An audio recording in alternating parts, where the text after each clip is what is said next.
ఏజెన్సీలో బాహుబలి సీన్లు. అవును, పసిబిడ్డను నడినెత్తికెత్తుకుని ఓ తల్లి ఏరు దాటిన దృశ్యం బాహుబలి సినిమాలో హైలైట్ గా నిలిచింది. విశాఖ ఏజెన్సీ ప్రాంతంలో సరిగ్గా అలాంటి విన్యాసమే రిపీట్ అయింది.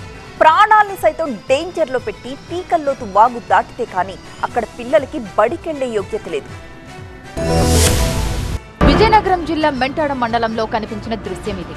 ఒకవైపు కుండపోతగా కురుస్తున్న వర్షం, మరోవైపు స్కూలుకు టైం అవుతోందన్న ఆందోళన. పీకల్లోతు నీళ్లలో భుజాలపై పిల్లలను ఎత్తుకొని నది దాటిస్తున్నారు గ్రామస్తులు. స్కూల్ బ్యాగులు, టిఫిన్ బాక్సులు ఒకరు పట్టుకుంటే పిల్లల్ని మరొకరు భుజాలకెత్తుకొని ఇదొక ఎదురీత ట్రాజడీ.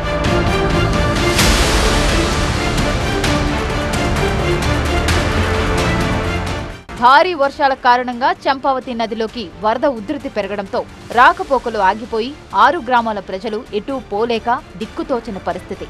కనీసం పిల్లలను స్కూలుకైనా పంపుదామనుకుని ఆశపడ్డ తల్లిదండ్రులకు తప్పని దురావస్థ ఇది. ఏ మాత్రం పట్టు తప్పినా అంతే సంగతులు.